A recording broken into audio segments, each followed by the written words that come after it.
Batangas, balitang hitik sa impormasyon dapat mong malaman ngayong umaga. Narito na ang GV News Express. News Express. Ang detalye ng mga balita ihahatid ni DJ Joey Boy. GV News Express. GV News Express. GV News Express.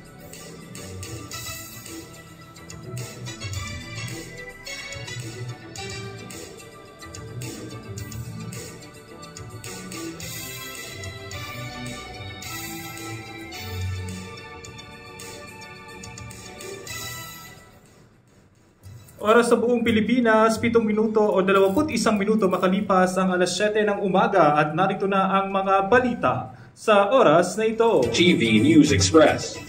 Ilan pang mga sako na may buto nakita sa Taal, Batangas. GV News Express.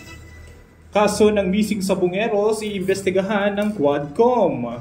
GV News Express. Tatlong nasawing Pinoy sa Houthi attack kinukumpirma ng Department of Migrant Workers. GV News Express. COMELEC naghahanda sa magkakasunod na halalan. GV News Express. At bangkay ng TNVS driver na hinold up, pinatay at nakita na. GV News Express. 15,000 reklamo kontra online lending apps na itala ng PAOK. GV News Express.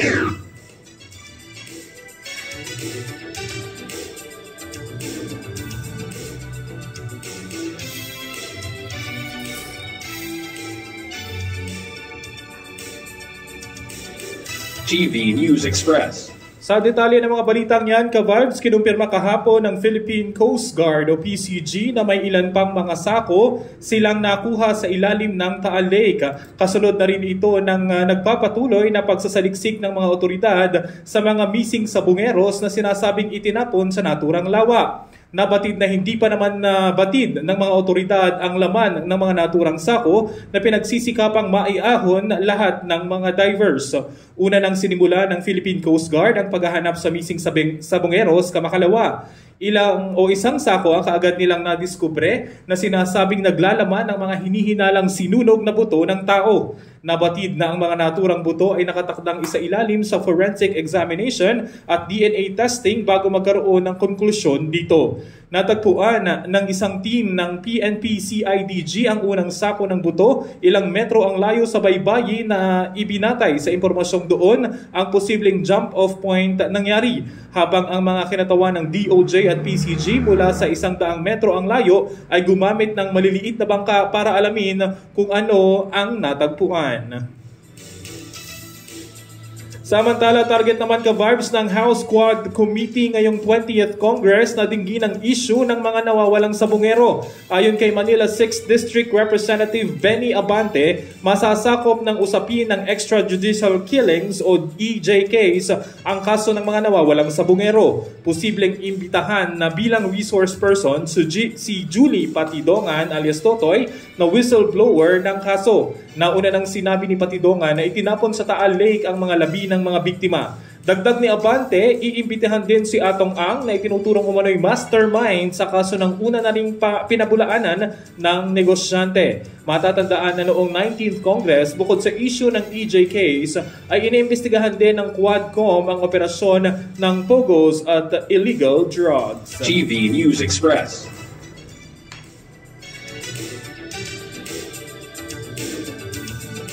Sa ibang balita naman mga ka-Vibes, tatlong nasawing Pinoy sa Houthi attack ay kinukumpirma nga po ng Department of Migrant Workers.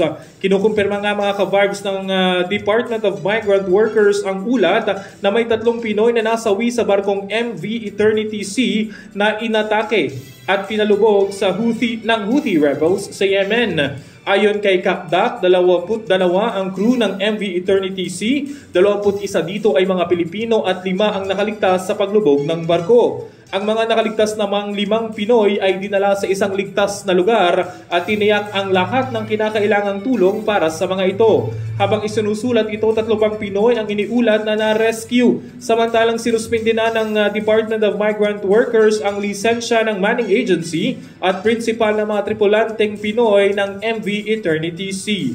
Sa ilalim ng DMW Department Order No. 1 na inisyo noong Marso 2024, ang mga ship owners at manning agencies ay mandated na i-report hinggil sa planong pagdaan ng kanilang barko sa Red Sea at Gulf of Aden at iyaking ang kanilang Filipino crew members ay naimpormahan sa panganib na maaaring udulot nito. Mayroon din umanong karapatan ang mga tripulante na tumangging maglayag sa mga naturang mapanganib na lugar. TV News Express.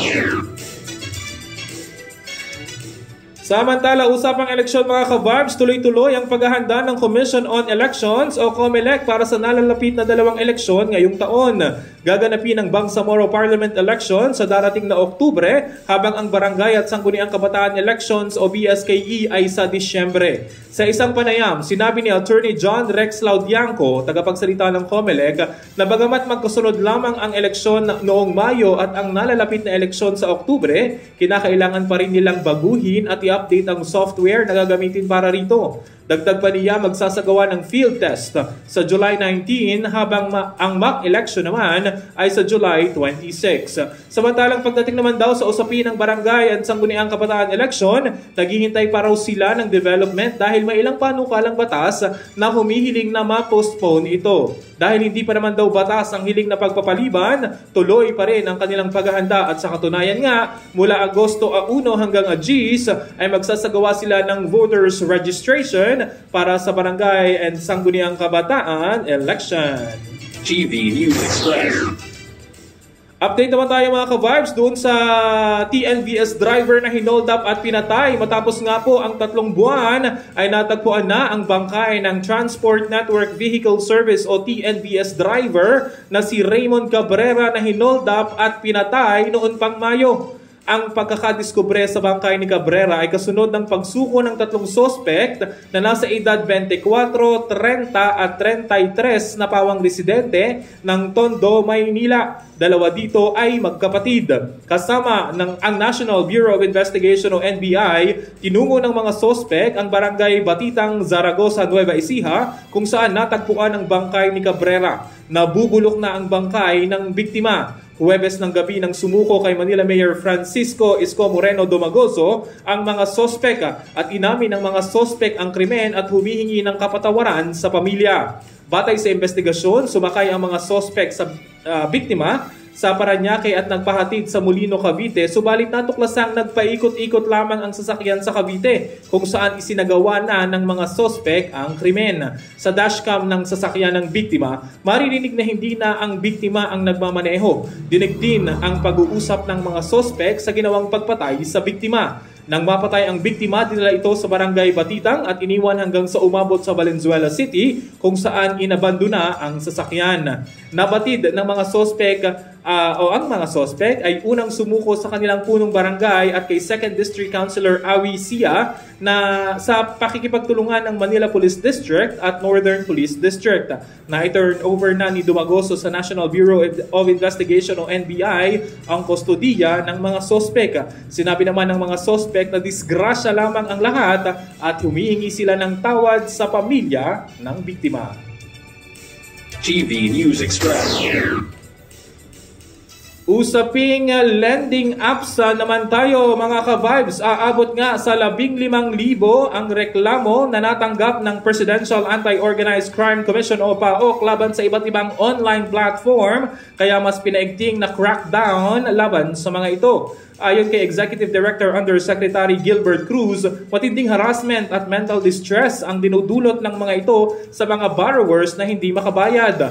Maraming apps umano ang ginagamit ang access sa photos, contacts sa social media ng mga borrower para manakot, mambastos o magpadala ng papabastos sa mensahe at magpahiya sa mga kaanak, katrabaho at mga kaibigan. Bilang tugon, naglunsad ng one-stop shop ang PAOK na nagbibigay ng libreng legal na tulong, suporta mula sa DOJ at assistance sa pagkain at transportasyon. Hinikayat ni Cruz ang publiko na mag-double check muna ng mga ahensyang tulad ng DICT, bangko o PAOK bago pumatol sa kahit anong online lending platform. TV News Express. At yan mga ka-vibes, sa mga balitang dapat ninyong malaman ngayong umaga, maaaring balikan ang balitang ito sa aming official Facebook page. Hanapin niyo lamang po ang GB 99.9 FM. Ako po ang inyong naging tagapaghatid balita, ang inyong DJ Joey Boy, para sa GB News Express. TV News Express. GB News Express. TV News Express.